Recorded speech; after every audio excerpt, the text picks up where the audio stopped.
Bernando Mendez is a relationship and dating coach who helps women across the world find lasting love by understanding the masculine mindset, building self-worth, and creating genuine romantic connection. Through his coaching program, and I have to say, amazing online resources at bernmendez.com, he empowers women to release limiting beliefs and navigate the emotional dynamics of dating with clarity and confidence. With a background in diplomacy and personal development, Bernando brings a grounded, emotionally intelligent perspective to love and intimacy, with a focus on long-term partnership and soulful alignment. When you finish listening to us talk, don't rush off now. You have to check out Bern's incredible YouTube channel with 30 million views. I'm incredibly jealous.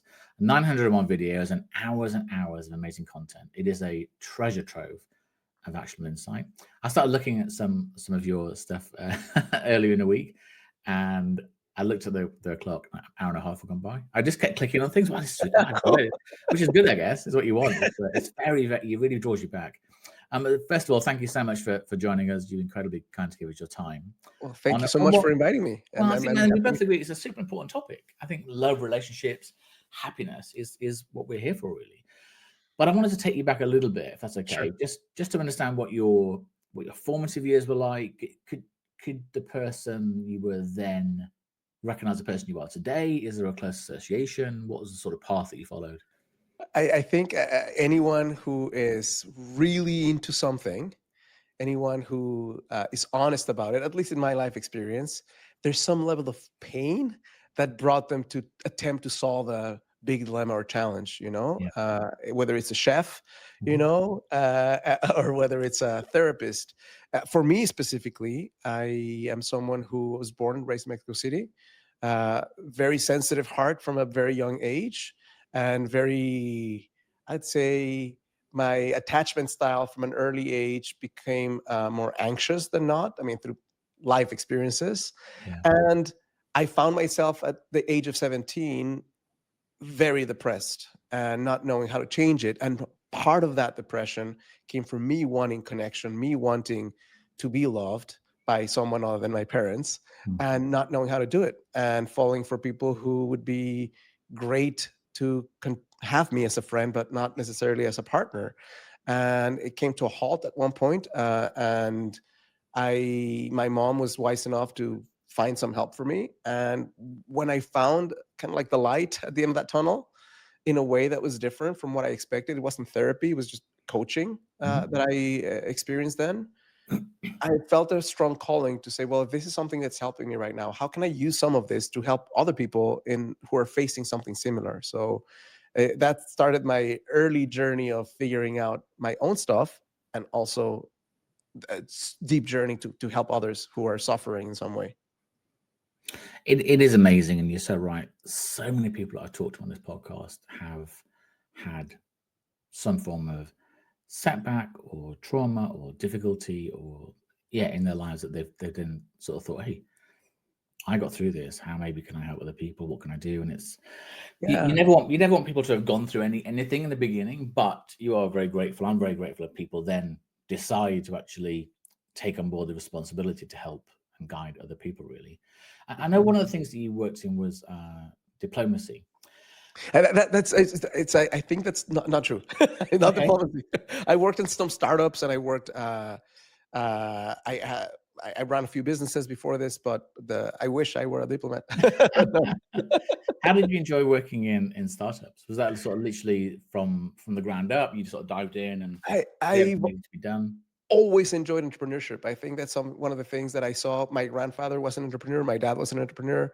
And I was doing this really cool project with my two brothers. And we met some people who had started a really successful company. These two brothers from Mexico started this really successful company, and they grew it to, I think, they sold it for hundreds of millions of dollars, and they were our age, and they said, hey, we're having this cool project, do you want to participate? And it's like, sure, I'll participate. So that was my invitation to that. And it was cool. It was a project that involved different countries and involved helping bring payment products to the underserved. So it's a really exciting thing. At the end of the day, it wasn't my thing. It was really exciting to be there, but I felt this calling to, okay, when are you going to do your thing? And it took my father dying for me to say, okay, now I'm going to do it. And now's the time. And what was your sort of first almost formal step into um, helping create genuine romantic connections and helping people? My first steps were really back in the day when I was 17. I started traveling with his mentor, different, mostly in the US, but sometimes Mhm. Canada and other places, and learning how do you help someone who maybe has had a lifetime of doing things a certain way to see things from a different perspective and to create changes and to have a strategy that goes beyond just looking at your past. So that was the Yeah. beginning. So from an early age, I would come back to Mexico and I give my own little workshop to my friends, and then I would expand beyond my friends to maybe some strangers, friends of friends. And then when I moved to the States, I started helping people in a juvenile delinquent center. I have a twin brother, so we created a little program to help them figure out what's going on with their lives and how to make it better. So it was always a graduation of sorts. It wasn't Mhm. specifically directed towards intimacy because I knew nothing about intimacy at that stage. But I did have this calling to figure out, okay, if you've been doing things a certain way, is there a different insight or a different mindset or a different experience that can give you another way of doing things and change? So that was the whole thing. And then at some point in life, I started studying more, just like what creates a successful couple and what creates Mm. intimacy. And it was really organic. I launched my YouTube program many years ago with the idea of just helping people. It was more of a life coaching Yeah. tilt. And through many conversations, I'd have conversations like people who were listening to my videos were women. I didn't Mhm. set out to have women related themes, but those are the people who were listening to my podcast or I had a podcast back in the day to my videos, and then lots of conversations. And across the pain points, this thing kept coming up. I mean, somebody's successful, happy, friendships, but love is not in the cards for her, or relationships. She keeps going back to someone who's not good for her. So that really gave me a big bird's eye view into, okay, this is a big challenge. And how do we use some of the tools that I've already cultivated for a few years and apply them specifically in intimacy? Obviously, more learning had to Mhm. take place, Yeah. but some of the things that you can apply to intimacy, you can apply to playing tennis better, you know? Mm. So I started with the things that I knew, and Mhm. then it was a great learning experience, and also going back to the drawing board and studying more to see what creates success in partnerships. Mm. It's funny, isn't it? Well, often when we are looking for a partner or open to a partner, if you sort of thought about it rationally, we don't really go about it in a very scientific way. we either Yes, meet a friend introduces somebody, we might go to a bar, we might even go on an app or whatever. But compared to so many other things that we do, whether if you're buying a new car or a new stereo or a new phone, we spend so much time researching, investigating, yes, comparing. But dating, we seem to, I don't know, we think it should almost happen organically. And there were three things and three forces you talk about, and I wanted to go through them if that's okay. So you sure. talked about understanding attraction blind spot. So what is an attraction blind spot? An attraction blind spot is precisely what you're talking about right now. Is when you tend to go for a type, Okay. or you tend to be attracted to someone Mhm. or to a series of people who have a common denominator, and maybe the common denominator is not just fun and flirty and Yeah. passionate, but also not good for you. Mm. So attraction blind spot is, what is it that's causing you to consistently go for the type of human that will precisely deliver the opposite of what your heart needs to feel at peace or to feel loved or to feel seen. Because one of the things that again, wisely you're sharing is, most of us don't necessarily go out looking for a partner with a great deal of insight into what we're going for and how to identify it. Mhm. But it's more of a chemistry thing. I mean, one of the a Mm. lot of people fall in love, but it's just their biochemistry reacting strongly to someone who they feel really passionate about. And it's so easy to confuse feeling really attracted to someone Yeah. to being in love with that person. And the moment you think you're in love with that person, I mean, you take a brain scan. I mean, they've done studies where they take a brain scan of someone who is in love, freshly into a relationship, and someone who's doing cocaine, and there's no visible difference in the way the way it's operating. You know, the Yeah. neurochemicals being released, the obsessiveness taking place, the lowering of serotonin, which makes you more obsessive. So all those things take place, and so attraction blinds, but really is, what is it that you're doing that's not serving you, and how can we do it slightly differently? It's hard, isn't it? I mean, if this is so sort of facile almost to say, but if you say, well, my type is, I prefer tall and blonde and face and blah blah blah, and you sort of say, well, there's this really gorgeous, cute girl and brunette over here. Oh, that's not my type at all. It's such a silly thing to say, not my type, because what are you purely looking at? Are you going to looks? Are you purely going on height? Are you purely going on hair color? And I wonder why we have that, whether it's something that it's somebody maybe we're attracted to at a young age and didn't even realize, it's a relative we first maybe had a crush on or something, or it's, I don't know, whether we go back to that thing. It's almost trying to fix something that happened to us previously. For sure. I think there's many aspects of it. I mean, part of it is biological. I mean, there's going to be things that create a stronger sense of pull for some people. Even pheromones. I mean, you can actually smell in a potential partner if they would be a good match for your offspring. And that's something that's so subconscious, but sometimes that has a strong influence in how people connect. There's also what you were talking about earlier in life, right? If you experience chaos in your house, and that is the definition of intimacy, and then you connect with someone, and there's this part of your brain that's so smart and detects chaos in that person. You don't think of it that way. You think they're just magnificent and really fun, but somehow it's not despite the chaos, it's because of it that you're choosing that person. And then lo and behold, you connect with that human being. And after the intense first 2-3 months, problems arise. But by that point, you're very, very attached to that human being, and it's hard to let go. So it's just one of those repeating cycles. But it's sometimes related to that thermostat that gets set at a certain temperature, and if we don't evaluate and reset it, then we're going for the same thing and think that we're going for something else. No, it's like the phrase by Carl Jung: if you don't make the unconscious conscious, it will run your life and you'll call it fate. And that's what happens for many of us. Yeah, a lot of my friends, a lot of girlfriends I have will say, "Oh, I never seem to attract the same sort of person. I never seem to attract the right person." And yeah, exactly what you're saying. It's almost the aura or whatever you're putting out into the world, isn't it? It's not attraction or not attraction. It's just that you're not allowing yourself to see the signs of something else. You're not allowing yourself to pick up on other cues. You're just sort of being drawn back to that same kind of person. And is that reflected a lot in the second thing you talk about, which is the importance of self-love? Because I think a lot of people, when you ask them, wouldn't necessarily say that they truly love themselves. I think that self-love is such an active verb, and it's often confused with some more cosmetic experiences in life. I think for some people, self-love is getting a massage every week. And for some people, self-love is looking very pretty or very handsome.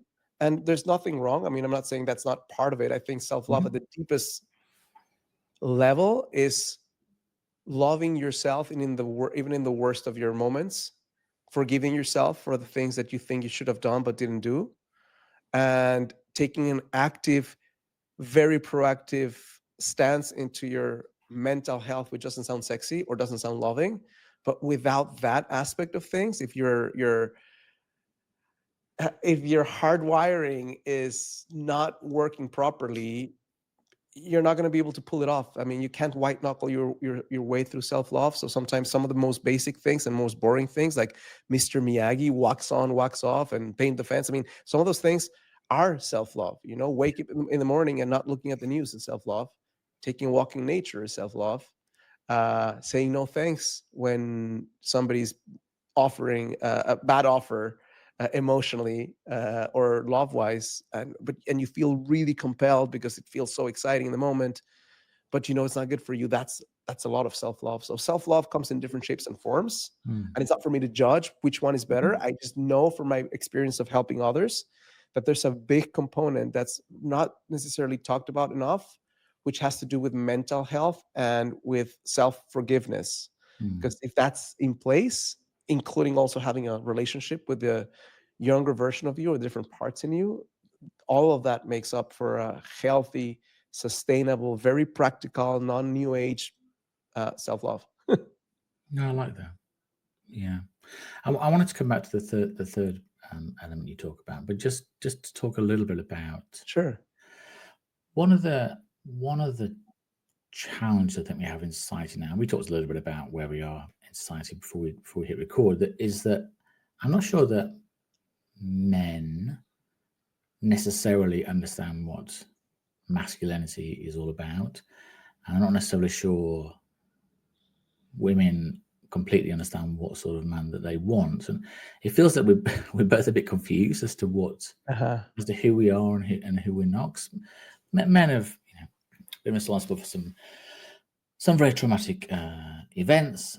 Men are sort of being told that, look, you need to do this, don't be like this, do be like this. Women are told you Yeah. shouldn't do this, shouldn't do this, could do this. And it feels that maybe 50 years ago, I'm not saying it was right at all, but it was much clearer. So men, women, whereas now is much, much more of a blend. So what are the things do you think that women should want or do want from men, and what masculinity looks like in a relationship?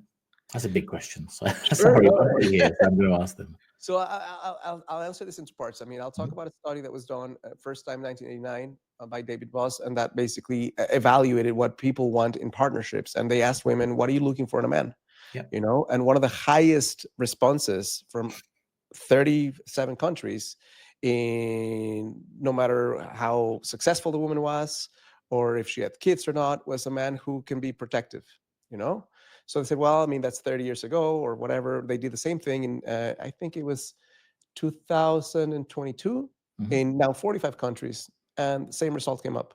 You know, now the challenge with that, and I'm very specific about it, is that for some people, if you go back to the old age of men and women, being protective means telling you what to do and when to stay in the house and what type of dress to wear because I'm protecting you. Right? It's like control with a guise of it's for your interests, you know. But I think right now, at least in my thousands of conversations with women who are single, that protection comes from a protection of the heart, figuring out who that person is, like being seen, being felt, being Yeah. able to express themselves without the fear of judgment, having someone who can be there in times of challenge and be strong, not strong in the sense of not feeling, but strong in the sense of being able to be capable of coming up with if solutions at times, but sometimes just the experience of holding space for someone. And I think that we get very confused this day and age with the Andrew Tates of the world, you know, on the internet the way it Yeah. is, with men misunderstanding that with, of course, to be a strong man, I must be, it's just my way or the highway, and I must Yeah. demean women. And so that's, I think that the challenging place we're in right now, where a lot of men are very confused about where they are in the world, fewer friends than ever, higher suicide rates than ever, lower unemployment, and all. I think the income basically finally starting to change between men and women, more college educated women by far these days than men. So Yeah. there's this feeling of, oh my God, I don't have what I used to have. So I must come back strong and be that a-hole, you know, that we used to be at times, just to be able to, and that's the challenge. I think a lot of women are hoping for men to show up with a combination of two things: capacity to make things happen, but also capacity to hold space and emotionally attune to their needs, so that it's not just okay, go out and kill the tiger for me, Yeah. but let's talk about it. I think that the way relationships work these days have foundationally changed from what we expected before. So we want so much more now. And we want sometimes polar opposites of the things we want, you know, safety and adventure. And we want intimacy, but we want independence. So like it's one of those things that, without taking a step back and maybe getting together, you know, men and women, and having conversations that are not just black and white and talking points, it's not going to lead to a good place. At the same time, there's more possibilities now than ever in order to create a relationship that was much more fulfilling in different ways than before. But the problem, and you said this earlier, I think most people feel like love should be natural, and love, the feeling, is the most natural thing in the world. That we are love. The experience of deep intimacy is the craziest adventure we've ever invented. Never have has it happened in human history? I mean, think about it.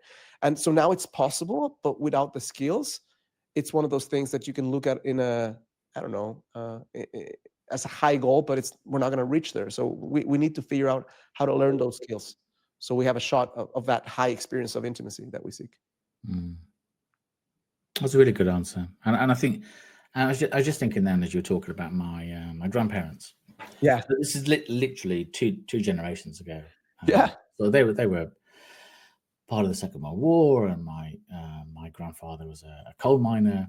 My grandmother sort of lived at home, looked after the 3 sons that they had, and the sort of strength that he had was very much sort of physical strength and the ability to put money on the table at the end of the week. Yeah. The thoughts of asking him to be more vulnerable, I just think I just don't think, not with any ill intent towards him at all, but I just don't think he would have even understood the word. So I think it's that if he said to somebody that actually being vulnerable and being able to show your vulnerability is an incredible strength. It would just not, it would just, and this is literally 2 generations ago. So all these things that we are experiencing, desiring, have come about almost within a sort of second of humans being around. All this time beforehand was all very, very clear, very, very clear. Not necessarily good, but all very clear. And then suddenly almost you've had these couple of seconds that actually, well, here's what you need to be and here's what you need to do. And it's still, I just think it's still evolving quite a bit. Yeah. It's happened quickly and without a lot of, here's how we change things. So we have you can log into Instagram and see fake images of people madly in love and feel very dissonant with, well, that I don't have that, so I envy it, right? You don't know that those people are fighting before and after that picture, but it seems like they have a perfect relationship. But now we have the highest, because of the internet, we have the highest almost like a gap between what we think is possible and what we're experiencing, without the, okay, what I agree with you. My grandfather, my grandma, I can see that relationship. My grandmother didn't learn how to drive. She stayed in the house. She had somebody who helped her. I mean, because in Mexico you have servants, but she was in charge of the household. And my grandfather was in charge of, he was a musician, he was a composer, he was friends of the president. So he would go on party and do these things and come back home and bring the money. But their life experiences were not equal. It was not an equal opportunity experience for both. My parents, different experience. You know, my mom worked, my dad worked. Again, it was more even.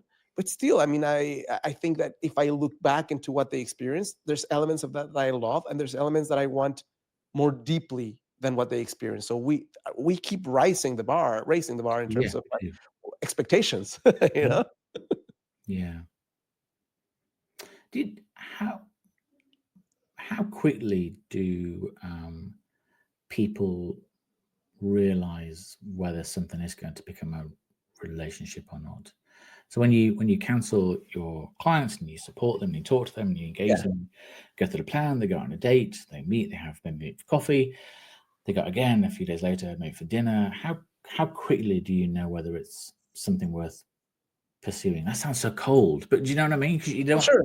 If I don't know, if you're 35, 40, 45, 50, you don't necessarily want to spend 6 months and think, I knew this was never going to work from the beginning. How quickly do you know that something isn't worth? I mean, that's why guidance is important. I think if you have guidance and you're self-regulating powerfully, and you understand your attachment style, and you understand how to vet people more powerfully without making it an interrogation, then more quickly than not. Now, the thing, so I would say is, it's easier if you understand some things, how to know if something is totally not worth pursuing. It's harder sometimes when the more chemistry there is, the more it acts like a blinding agent. Yeah, it masks, You know? doesn't it? Yeah. So, but I think that it really comes down to having the capacity to have open-ended conversations about things that actually matter. You know? So I'll give you an example, something very practical. When I guide my clients in terms of going on dates, you have someone who's really active. Maybe she has children, and she also has a job, and it's a demanding job. It's not just any job. So she doesn't have unlimited spots in her week for dates. So if she connects with someone online, let's say on a dating app, and they kind of hit it off and they just meet in person, she might experience 4 hours of her life she's never going to get back, but half an hour to get ready, half an hour to Yeah. get there, 2 hours at the place, or 2.5, and then coming back, and then it was a bad experience. So there's sometimes you can't eliminate the risk of that being a bad experience, but you can reduce the risk. So Mhm. let's say instead of doing that, you have a video conversation with someone for 10 minutes. And on that video call, you notice the person is maybe 15 years different in appearance than their picture. Yes. They have an energy or a vibe that gives you the creeps, for example. And it's just something that safety wise, you don't feel like you want to connect with that human being. So you could say after 15 minutes, thank you so much. I appreciate being here, and not go on the date. So Yeah. that would eliminate, if you do that throughout multiple dating experiences, Yeah. you go fewer dates, but you go better quality ones. Now, what happens when you do pass that filter and you go into that date and you talk about things that matter? You talk about fun things, but you also ask the person, hey, tell me a bit more about what are you looking for in a relationship these days? And maybe the guy will say, I'm looking for something serious. Great, me too. Tell me, what does that mean to you? Open-ended, and then get a chance to figure out if that's something that's within the vicinity or the planet that they're both going to. Because what happens if you have the same question and you don't ask it on the first date or before the first date, and it's date number 10, and then what are you looking for? Well, right now I'm a little confused and I'm going through this breakup thing and you already invested 10 Yeah. dates of your life and feeling more attached to that person, creating fantasies in your head. So I think that the sooner you are able to ask important questions while not making it a checklist, because that can Mhm. also throw off people. It's an art.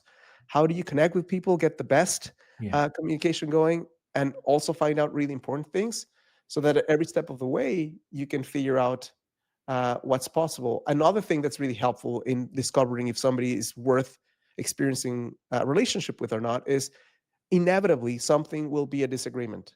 There's going to Mhm. be things that are green and yellow and they're not seeing eye to eye. How does that person solve it? When you have a need and you express it, can the person rise to the challenge and say, hey, you know what, I see it differently, but I'm still able to step up? Or will the person put it back on you and say, hey, that's your problem? And so there's going to be lots of little points, almost like little testing grounds, that Yeah. as people progress through them, you make it less and less likely that the person's going to be a waste of time for both of you, and more likely that the person's relationship ready for something to explore. Mm. Something else that's important to do is to have the capacity to date more than one person at a time. That's something I believe in, because what happens when you connect with someone and you only date that one person? They're your boyfriend or girlfriend from day one. And sometimes it doesn't work out. And if that's the only thing you have going on, then you have to start again from scratch. Yeah. So it extends the cycle into how long it's going to take for you to find that person. You can't do it indefinitely. You can't have, I mean, you can, but I mean, you can't do Yeah. 10 guys at a time. I mean, but having more than one person, maybe two people that you're exploring things with, I think might make some sense. Mm. Yeah. I had a friend, and she was in a relationship for 2 years before she realized that the person she was with never wanted to have children. And I remember talking to her. I said, "Well, did it?" Yeah, but he was always so good with my nieces and nephews. I said, "Well, because he could hand them back." That was she just. Yeah, I always thought he did. He never talked about it, just assumed, and then that was a deal breaker for her, deal breaker for him, and that was 2 years, yeah, and a lot of emotional commitment for just sure. had to pull apart. But if they'd had that discussion fairly early on, yeah, Yeah, and that discussion can be, so there's two things. Sometimes people change their minds, which is yeah, valid, but sometimes what happens if you ask, I mean, if that's a deal breaker for you before the first date? You could even yeah, ask that, hey, what are your thoughts on children? Not would mhm, you want to have children with me, but you know what? I love children, but they're not for me. Like, why go on the first date if that's something that's vitally important for you? So mhm. I know you can't ask 30 questions like that, but if that's something that's No, really important, maybe one or two questions will probably save both of you a lot of time and heartache. yeah, and how important and how quickly does emotional alignment come about? So you might be physically Sure. attracted to one another. You might have similar views on things, whether it's similar views on politics, on children, on family, whatever. So how quickly does the emotional alignment come into play? I think it's like a dance. It starts early on, and then it gets more and more beautiful and more rhythmic and Mm, more. But you can have that experience with someone from the first date. I'm not saying that you should have it or that mhm, has to be there from the yeah, first date, because sometimes people are nervous, and but there's there needs to be some sense of there's something here, which is why I recommend for people to talk about fun things, but also have at least one question that inspires vulnerability. And how does a person open up? Is a person sharing a little bit more? Are you sharing a little bit more? I think that's something that can happen from early on, but it's not going to be a complete yes or no until more time has passed. Why? Because sometimes people show up with the best version of themselves for the first couple of dates, and then they start going down. Yeah. So there's no factor that can eliminate or can replace the time part of the equation.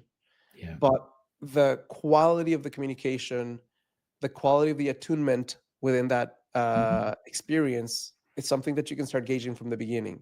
Is a person really interested in listening to you? When you talk, how do you feel? When you share something, this or that, what is the heartfelt experience of that person really? Are they asking questions just based on a checklist or based on what's happening? When you ask a question of this, are they responding in a way that is canned answer, or you can sense something that their heart is kind of being moved, and they're so I think that's something you gauge from the beginning, but it's something that cultivates and grows with time.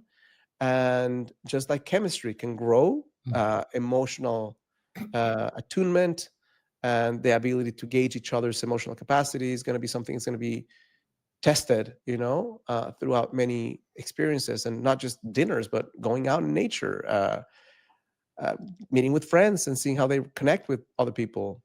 There's so many different points that can give you a sense of that person's capacity for empathy, for kindness, for compassion, how they talk to themselves, how they talk to people in service.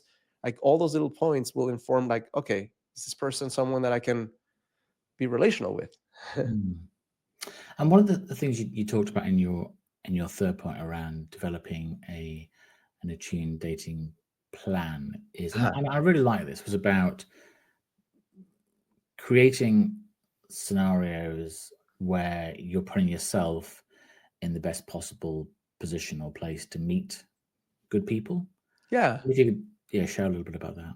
Yeah, there's a couple of ways to do that. I mean, I think I have nothing against dating apps other than if you only use them at the exclusion of other things, you will feel burnt out. I'm doing a research right now project, Yeah. and one of the, I mean, statistics that woke me up a little bit. I know this empirically, but the statistic is they followed a certain number of women on dating apps, and by week number 12 they were experiencing, they weren't doing dating apps, they started doing dating apps, they didn't have any guidelines, they were just using them as most people do, without just the app is open, they get pinged the other day. By week number 12 they were experiencing the same level of burnout than nurses at ICUs experience. So when I say put yourself in the best places, like curate rooms, is if you just rely on the apps, your experience of life is going to be worse, not better. And if you don't get because some apps work better than others, and at different age groups they work better than others, if you don't get enough hits or people liking you, you're going to be in pain. Like the same part of the brain that experiences rejection from society experiences physical pain. So it's physically painful energetically to have someone reject you. You reach out to someone and they don't respond back. So doing the curation of rooms, the right room strategy is what I call it, is putting yourself in places where the room is doing half the filtering for you. If you go to a bar, basically, you'll get a certain crowd. If you go to a personal development event, or a meditation event, it's a different crowd. I mean, the room is filtrating certain values that are making it more likely, depending upon what you're into, to meet the right kind of partner there. Plus, if you go to a place where part of the experience of that room is to communicate and to engage in conversation, then they have to talk to you, versus being at a grocery store where it feels more like, if I don't talk to this person, I'll never see them again, and it's high pressure and it's more awkward. It can happen, and it's happened many times for clients of mine. They meet someone at a parking lot, or they meet someone at the laundry cleaners. But certain rooms give you the ability to have more consistency and create more of a space for people to connect in meaningful conversations.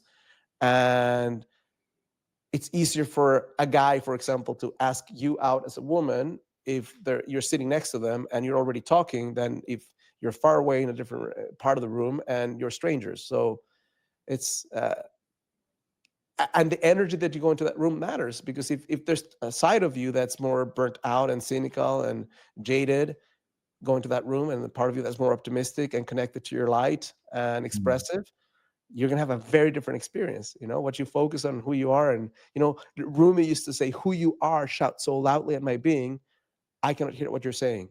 That is very true in the area of connection and resonance. If you go out and your thought is all guys are this or all women are this, you'll be proven right. Yeah, absolutely. So let me just pose two scenarios to you. So somebody comes to you and they're 35 and they say, look, I've just had lots of short-term relationships, or 6 months, 9 months, it never seems to work out. I'm not sure what I'm doing wrong.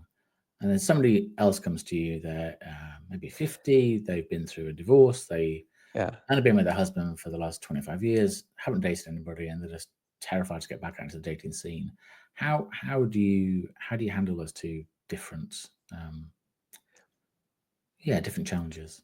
Yeah, I mean, some challenges are different, but the same.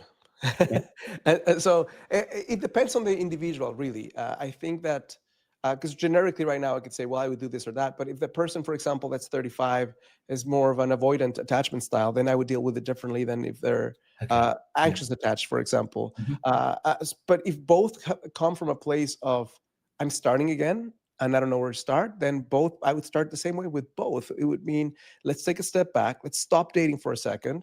Let's figure out, what do you really want? Let's figure out what you've been going for, and also why you've been going for it.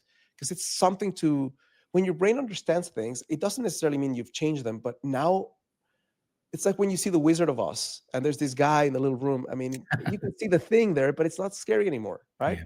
And a lot of what I do with my clients is help them understand what's really going on behind the curtain, so they don't have a sense of shame for where they are. I think there's a lot of pressure for women specifically to define their success through relationships in ways that are not so strongly imposed on men.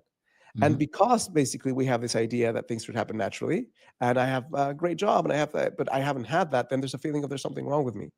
So when you can help someone understand in a very clear way, here's why it's happening, and here's why your nervous system is trying to protect you, not hurt you. Let's just teach it differently so that you can now go for something that's real protection instead of this thing that you've learned to maladapt yourself to. Then we do a bunch of things, from helping that person to reconnect to a sense of well-being and aliveness and passion, to figuring out what it is that they really want. That's where you get a chance to tweak. I mean, people have two types of lists when I talk to them. The overt list, which they feel happy to share on a podcast, like I want somebody who's kind and gentle and strong moral values and all those things. And then I want somebody secretly also who is 6 feet tall. And I want this guy to have this number of dollars in his bank account, like all those things that are more secretive and more cosmetic in nature. I'm not saying they're not important. I'm saying they're less relevant than the character of a person. So when we get a chance to figure out, okay, here's what we're going for. How do we go for the type of person that will really serve you versus the type of person you've taught yourself, of trained yourself to go for? It may be a different person. And then with a different radar, then when somebody's feeling better, understands their patterns more, they have a way to regulate, then we can test it again and say, okay, let's go out there with this new map, with this new sense of being, and let's just see what's possible. And then on the go, they'll experience, they'll have good experiences and painful experiences. And my principle is, how do I guide them to make better decisions along the way so that they can get what they want, so they can rewire themselves on the go. This is the type of guy that I find boring. Okay, go on another date, please. Second date, it's a little bit better. Third date, he's amazing. Okay, but if they have maybe left it to their own devices, maybe they would have said at the first date, he's out, he's not my type. Yeah. And I'm not saying that, I mean, I'm obviously having a conversation. It's not a do this or else. It's how do you help someone to see what they're not seeing so they can experience more? Same thing. Somebody's connected with them and they feel so, I found my guy. Like, really, you found your guy? Tell me more. And he's just everything that I've been looking for. Everything. Wow, it's been a date. So how do you know that it's everything?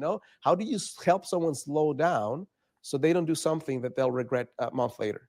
So so when you help someone slow down or give somebody a chance, they start experiencing something different. And once they experience it, it's like the beautiful quote it's a paraphrasing of the quote by Antoine de Saint-Exupéry, like if you don't teach somebody to build a ship by drumming up wood, I teach them to long for the immensity of the sea. Like when you have someone who goes out and experiences being seen and felt different, or somebody that they thought he's just boring and he's really interesting, Yeah. you don't have to convince them to. They want to continue doing it. So it's helping someone to understand where they are, take a step back, remove the shame from it, do things before they put themselves on dating again, so that they're stronger, a different self that shows up, and then very specific guidance along the dating process. So as inevitably things don't go perfectly or fears come up, how do we deal with it when it happens, so that you can have a new experience, and based on that new experience, have a new reality? Mhm. And I guess for a lot of people, when they've reached a challenging point in a relationship, or they have an argument or whatever else, I guess part of their brain is thinking, "Oh gosh, this is how my ex-partner used to deal with it," and then there's almost a surprise when the new partner deals with it differently. Trying to cope with those things, and I think one of the hardest things to know, I guess, unless you believe that there's one person on the planet for one person on the planet, and somehow there's fate and we're going to find each other. If generally you believe that there's 4 billion men, 4 billion women, Yeah. we might connect with a number that we might meet, a number that we might not meet. How do you know when you've chosen the right person, or whether you should keep looking? That sounds very cynical. It's a great question, because I think that there's a survey that was done in the US, Mhm. and I think 66% of people share that they have this idea, this belief that there's the one human being out of 8 billion people on the planet that is the perfect, ideal, unique match for you, which I don't agree with. I mean, I respect people who think that way. I just think it's as absurd as someone who is talking about there's 1 trillion galaxies, the latest estimations, in each galaxy with, Yeah. I mean, billions of solar systems, thinking, are we the only planet with life in the universe? Like, absolutely not. We haven't found it, but I can tell you that it's not true. Yeah. So it's the same thing. So how do you know? Well, the first thing is, if one takes the view that there's not just one person that's the right fit, and that even the right fit is going to have things that don't necessarily go. I mean, like studies by the Gottmans, John Mhm. Gottman and uh, his group show that in the best of cases, in longitudinal studies, couples who are the best couples have at least 10 irreconcilable differences. This is not the worst couples, the best couples, I see it black and you see it white. I mean, that's it. Now, what are those things? It matters. There's certain things that are more important than others. So the way you recognize that someone is the right fit is, first of all, you feel happy with yourself. Because if you're Mhm. not happy with yourself, then that evaluation balance is not going to be calibrated properly. So if you're happy with yourself, if you've reached a point in your life where things are not perfect, but you feel like you have a good life, and you're not seeking someone to fill a massive void in your heart, but to want to expand on something that's already good, that's already the first place to make that decision. Because I think if you don't have that, if you don't reach that spot, and again, I'm not talking about perfection, because you can work on yourself endlessly and never reach that Yeah, pinnacle. yeah. But if you're in a space in your life where you feel you've done some work, you feel happy with yourself, then you really have to find out what's most important to you. There's this researcher called Taita Shiro that talks about 3 wishes, and he talks about how you can mathematically X yourself out of the dating pool by having too many wishes. And it's not for me to say what you should go for or not. It's just, for example, he sets the example. If you're in the US and you say, well, I want a tall man, and tall man for me is 6'2", that's eliminating 93% of men in the first wish. Yeah. If on top of that there's a specific income, you might be mathematically Xing yourself out just in the first 2 wishes. Yeah. So how do you figure out your values? And that's part of the work I do, helping someone find out what their values are, so they understand based on their own values if the person in front of them has a chance. So Mm. that's part of it. And there's going to be more of just a heartfelt, intuitive sense. Do I feel seen by this human being? Does this person support me? Does this person want to build a life with me? Are they fun to be around? I mean, if I was stranded on a desert island with this human, would I have a bad time or good? Like, imagine that you're traveling and your flight gets delayed and you're stuck in the city for 5 more hours. If you're with the kind of person that's the right person for you, it's not maybe the most fun experience, but it's not a bad Yeah, experience, yeah, right? Because you're together. yeah. If you're with the wrong person, then 5 minutes can feel like an eternity, right? Yeah, absolutely, yes. But I think it really comes down, like if you really boil it down, besides the feeling and the other things that, I mean, the shared values is going to be, how does the person deal with conflict? Person, when something's brought up, and there's going to be millions of things that are brought up in the course of a multi-year relationship Mhm. that are not working, is a person kind, empathetic? Are they trying to figure out things with you, or are they mostly telling you what you're doing wrong? I mean, like that. And that's what also the studies show, the people who make it have at least 5-to-1 positive to negative ratios in conflict. So if you see a couple fight and they're basically more of a 5-to-1 negative, I mean, they're not going to last. So Yeah. yeah. Those are some ideas. No, I like that. And how important is sex and physical intimacy shown to be? Are couples with a fulfilling or happy sex life more likely to stay together? Where does that feature in them? I think that in a romantic relationship, it's not just sex, it's that feeling of connection, intimacy, which is, I mean, can go in many different Yeah, ways, yeah. and attraction are important. Mhm. They are not the only important thing or even the most important thing, but the difference between that and not that is a friendship or a sisterhood. You have a sister and a brother. I mean, Yeah. they can love themselves deeply, but there's no element of that. you Mhm. know I mean, hopefully. you know? Well, yes, exactly.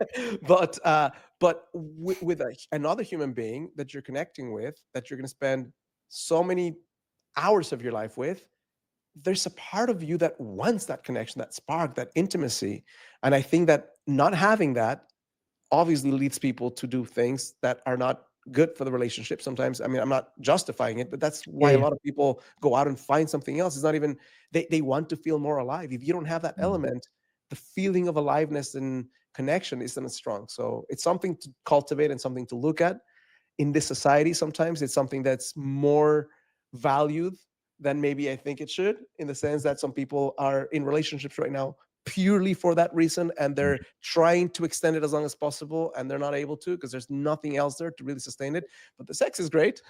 Yeah, yeah. And there's also the couples, I mean, that we're cool, but there's no passion. So I think it's an important element.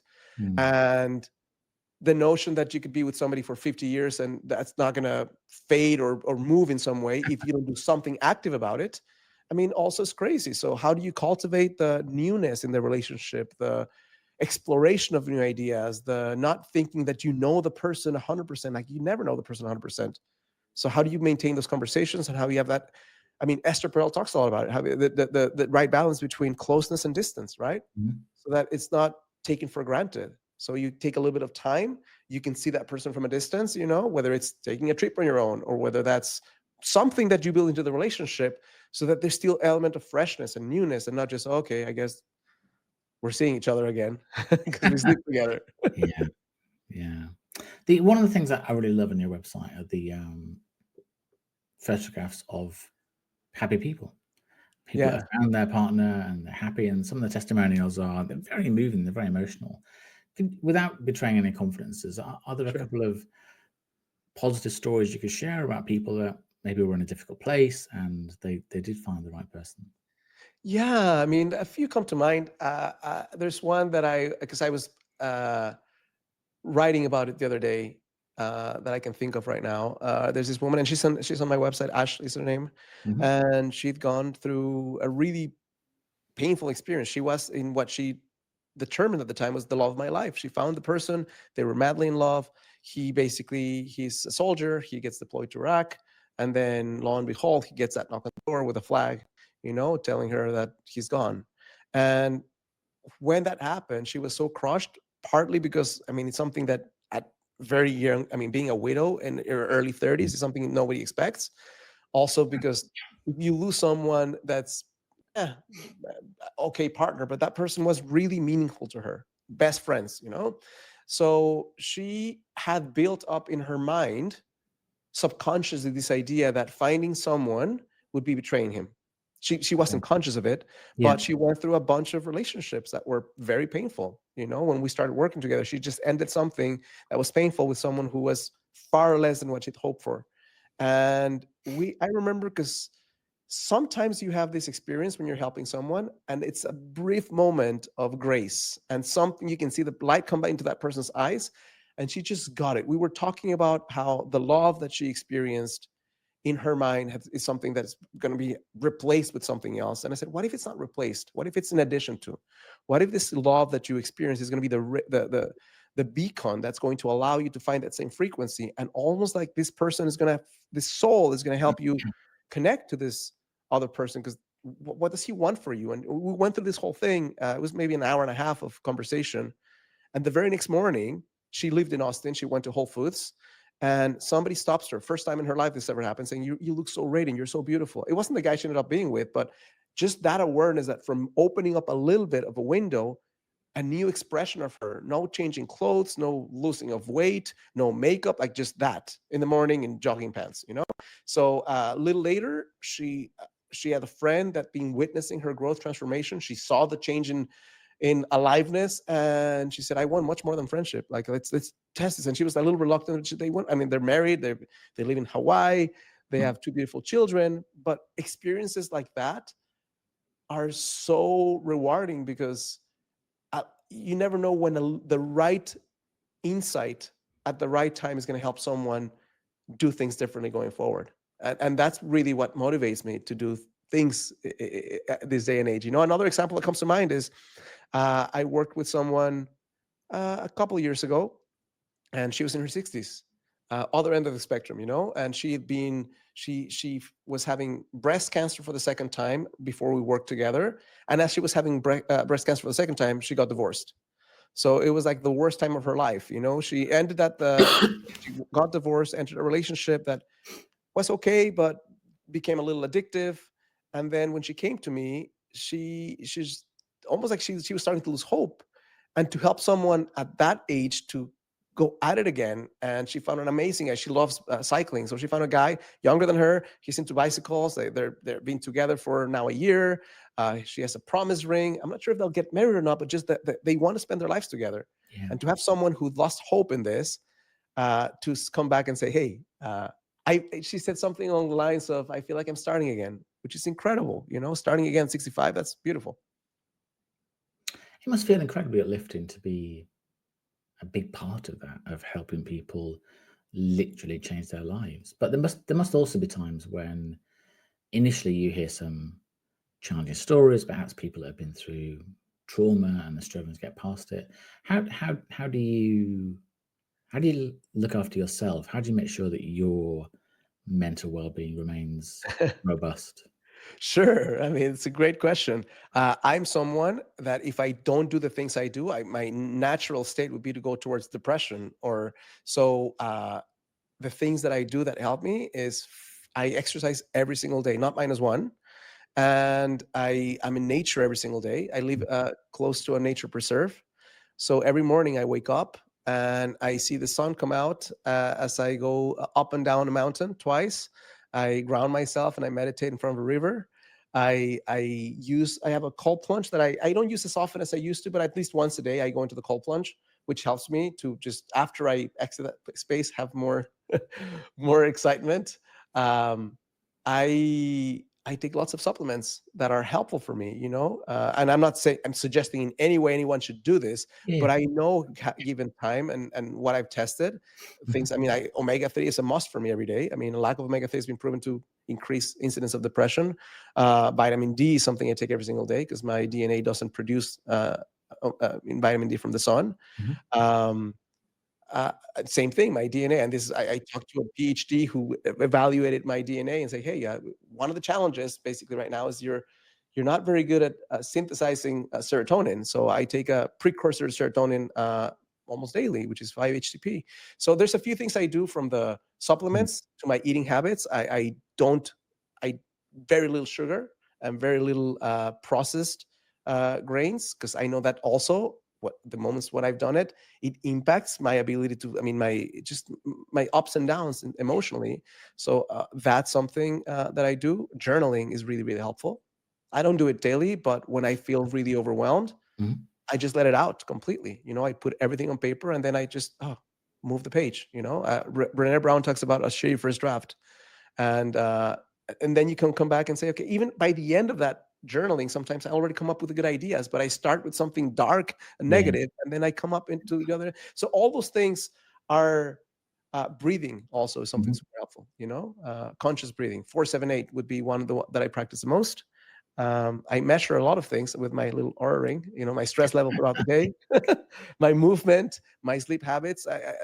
If I think if people listening to this right now, they're having a hard time in life, if you only change one thing, and that is how you sleep, that will change Yeah. your life. Yeah. Because it's really, really hard to be positive and to not have things hit you harder than they should, especially in this world that we're facing right now, Yeah. if you're sleep deprived. So that's something that I take very seriously, my sleep.